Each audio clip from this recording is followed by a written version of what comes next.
While examining his female patient, the doctor says your heart, lungs, pulse, and blood pressure are all perfect. Now, let's check that one thing that always seems to get you ladies into trouble. The woman begins to undress. Doctor, quickly stopping her. No, please, just show me your tongue. 3 friends had a good buddy named Joe, who was always the eternal optimist. No matter how bad a situation was, Joe would always say, "It could have been worse."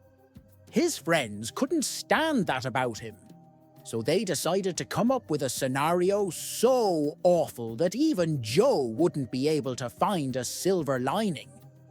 The next day, only 2 of Joe's friends showed up for their golf game. Joe asked, "Where's Gary?" One of his friends replied, "Haven't you heard? Yesterday, Gary found his wife in bed with another man. He shot them both and then turned the gun on himself." Joe thought for a moment and said, "Well, it could have been worse." The 2 friends stared at him in disbelief. "How in the world could it be worse? Your best friend just killed himself." Joe calmly replied, "If it had happened 2 days ago, I'd be dead now." An elderly couple was sitting at the kitchen table on the morning of their 50th wedding anniversary. "You know," she said, "we were probably sitting in the kitchen across from each other 50 years ago." "Yeah," he said, "but we were probably..." "So let's get now," she suggested. So they both took off all their clothes and sat across from each other. "You know," she said, smiling lovingly, "my feel just as hot looking at you today as they did 50 years ago." He replied, "I'm sure they are. One is in your coffee and the other's in your oatmeal." Who the heck is Larry? Well, Larry is the guy who stumbles home late one night, and his wife, Linda, is waiting at the door with her arms crossed. "Where have you been?" she demands. "Got myself a tattoo?" Larry says, grinning. "A tattoo?" Linda squints. "What kind of tattoo?" $100 bill, right on my... You know. Linda gasps. "What on earth possessed you to do that? Why would a CPA get a $100 bill tattooed there?" Larry smirks. "Glad you asked. I like to watch my money grow. Sometimes I enjoy playing with my money. I love the feel of cash in my hands. And best of all, now, instead of going shopping, you can stay home and spend some quality time with $100. A biker and his buddy were trying to go up a mountain pass. The biker complains that the wind is too cold and his jacket collars are punching into his cheeks. His buddy tells him to wear the jacket front to back. The biker does so, and they zoom off. Eventually, they crash at a turn and fell off a cliff. A farmer comes upon the wreckage and calls the cops. The policeman, while jotting his report, asks the farmer if anyone were alive when he came upon them. The farmer responds, "Yeah, one of them was moaning and groaning when I showed up here, but he died immediately after I turned his head the right way round." Irish daughter had not been home for over 5 years. Upon her return, her father cursed her heavily. "Where have you been all this time, child? Why did you not write to us? Not even a line? Why didn't you call? Can you not understand what ye put your old mother through?" The girl, crying, replied, "Dad, I became a Ye what? Get out of here, you shameless harlot! Sinner! You're a disgrace to this Catholic family." "Okay, Dad, as you wish. I only came back to give Mum this luxurious fur coat, title deed to a 10-bedroom mansion, plus a $5 million savings certificate. For me, little brother, this gold Rolex.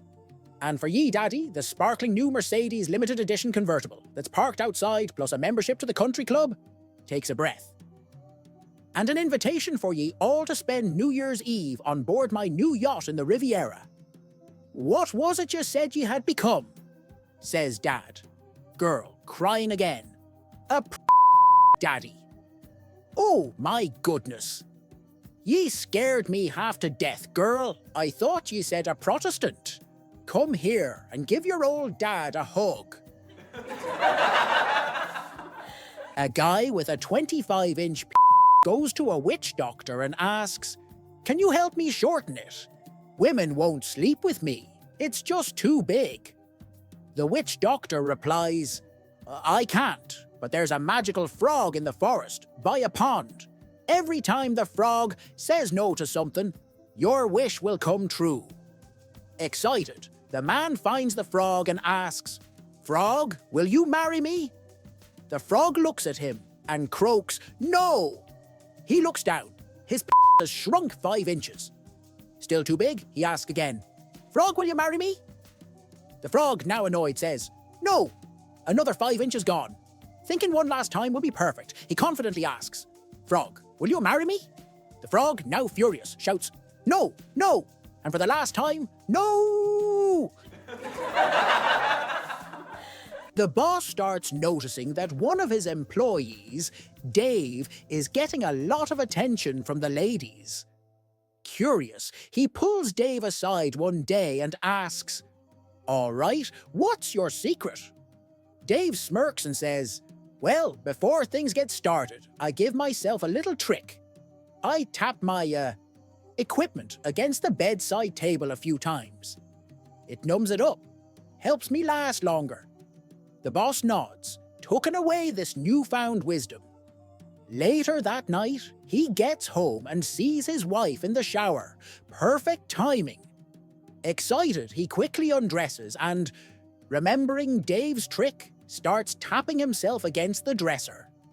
Suddenly, from the shower, he hears his wife call out, "Dave, is that you?" Little Johnny wants his toy, so he goes up to his mom and says, "Mom, can I have my toy?" His mom replies, "What are the magic words?" Johnny thinks for a second, then says the magic words. His mom smiles and hands him the toy. The next day, Johnny starts kindergarten. At snack time, he walks up to his teacher and asks for a juice box. The teacher says, "What are the magic words?" Johnny confidently repeats the magic words his mom taught him. The teacher's eyes widen. She calls Johnny's mom for a meeting. Sitting together, the teacher asks, "Have you been teaching your son sarcasm?" Johnny's mom looks confused. "No. Why?" The teacher sighs. "Well, when I asked him for the magic words, instead of saying please, he said, 'You're thin and you're beautiful.'" Some tourists in the Chicago Museum of Natural History are marveling at the dinosaur bones. One of them asks the guard, "Can you tell me how old the dinosaur bones are?" The guard replies, "They are 73 million, 4 years and 6 months old." "That's an awfully exact number," says the tourist. "How do you know their age so precisely?" The guard answers, "Well, the dinosaur bones were 73 million years old when I started working here, and that was 4.5 years ago." In a desperate bid to escape a dangerous pursuer, 3 women, a blonde, a brunette, and a redhead, ran into a barn to hide. The redhead ducked behind a cow, the brunette took cover behind a horse, and the blonde squeezed herself behind a sack of potatoes. Soon enough, the villain entered the barn. As he passed the cow, the redhead playfully shouted, "Moo!" When he walked by the horse, the brunette retorted, "Nay!" Finally, reaching the sack of potatoes, the blonde exclaimed, "Po-ta-to!" You know Goldilocks and the three bears? Well, Mama Bear and Papa Bear are getting a divorce. In court, they bring in Baby Bear. The judge puts Baby Bear on the stand and asks him who he'd like to live with. Well, not Papa Bear. He beats me, says Baby Bear. So Mama Bear? Asks the judge. Oh no, she beats me even worse than Papa Bear, says Baby Bear. So who would you like to live with? The judge asks curiously. My Grandma Bear in Chicago, says Baby Bear. Your Grandma Bear doesn't beat you? Asks the judge. Oh no, the Chicago Bears don't beat anyone. A man lands in a new city and catches a cab to the hotel. As they approach a red light, the cab driver keeps going, not stopping. Man asks what's going on. Cab driver responds, Oh, don't worry, my brother always runs through red lights. They keep going, and the cab driver doesn't even slow down for a stop sign. Man yells, What's the deal? Clearly furious. Cab driver calms him down, reminds him, My brother never stops at stop signs. Relax. Up ahead, the next light turns green. Cab driver slams on the brakes, bringing the car to a screeching halt. Man is furious and confused. Before he can say anything, cab driver says, Have to be careful, my brother might be driving today. A priest dies and goes to heaven. Some time after he's arrived, he's noticed that one of the other people in heaven, a New York City cab driver, was being treated with much more respect than he was. So he went to the Lord and asked, Lord, why is that man being treated much better than me when all he did for a living was drive a taxi cab, when I dedicated my life to teaching others about you? The Lord asked, When people came to your church, were they always alert and paying close attention to you? No, the priest admitted. In fact, they would even fall asleep, sometimes during my sermons. Well, that man was a cab driver in New York City, said the Lord, and not only were the people he drove very wide awake, but they were usually praying. A city boy was getting ready to move to the country. He went a local horse breeder and bought a fine-looking horse for $1,000 and told the man he'd be back in a week when he moved in to pick it up. A week later, the city boy drives his brand new truck and horse trailer to the breeder's ranch to pick up the horse. The rancher says, Sorry, mister, the horse you bought died just yesterday. The city man thinks about this for a moment and says, Okay, load it up in the trailer. The dead horse? The rancher asks. Yep, says the city man. A month later, the rancher sees the city man at the local feed mart and says, Say, what did you do with that dead horse? I auctioned it off for $5 a ticket. I sold 500 tickets and made $2,500 and bought myself an even better horse, says the man. The rancher says, But what did you do after the drawing? Well, I told the winner that the horse had died and I gave him his $5 back. It was autumn, and the Indians on a remote reservation asked their new chief if the winter would be cold or mild. Now, the chief was modern and hadn't learned the ancient ways of predicting the weather. So when he looked at the sky, he had no clue what was coming. To be safe, he told his people, Yes, winter will be cold. Gather plenty of firewood. But just to double-check, he called the National Weather Service. Will it be a cold winter? He asked. Yes, it's looking quite cold, the meteorologist replied. So the chief told his people, Gather even more firewood.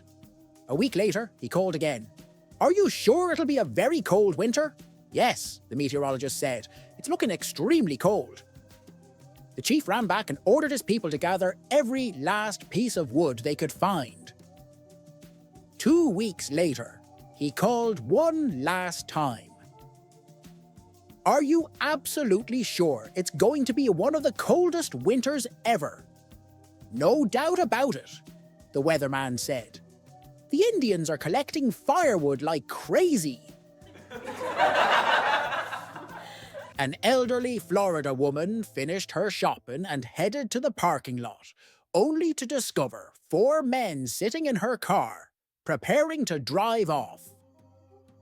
Dropping her bags, she pulled out her handgun and shouted at the top of her lungs, "I have a gun, and I know how to use it. Get out of the car." The 4 men didn't wait for a second warning. They bolted from the car and ran like their lives depended on it. Shaken but relieved, the woman loaded her groceries into the back seat and climbed into the driver's seat. But when she tried to insert the key, it wouldn't fit. Frustrated, she glanced around and noticed some unfamiliar items in the car: a football, a frisbee, and 2 12-packs of beer. It hit her. This wasn't her car. A few spaces down, she spotted her own vehicle. Sheepishly, she transferred her bags and drove straight to the police station to explain her mistake. The desk sergeant nearly doubled over with laughter. He then pointed to the other end of the counter, where 4 pale and shaken young men were reporting a carjacking. They described the assailant as a tiny white-haired woman, barely 5 feet tall, wearing glasses and wielding a handgun. No charges were filed, but the story became legendary. 15-year-old boy pulled into the driveway in a gleaming Porsche, leaving his parents utterly stunned. "Where did you get that car?" they demanded. "I bought it," the boy replied nonchalantly. "With what money?" his parents pressed. "We know how much a Porsche costs." "This one was only $15, he said, shrugging. His parents stared at him, incredulous. "Who on earth sells a Porsche for $15? "The lady up the street," the boy explained. "She offered it to me while I was riding by on my bike." Alarmed, the mother exclaimed, "She must be out of her mind. John, you need to figure this out." The father stormed up the street to confront the woman, finding her calmly tending to her garden. "Why did you sell a Porsche to my son for $15? he demanded. The woman paused, then smiled slyly. "Well, my husband ran off to Hawaii with his secretary and called me, saying he was broke and needed cash. He begged me to sell his Porsche and wire him the money. So I did exactly what he asked."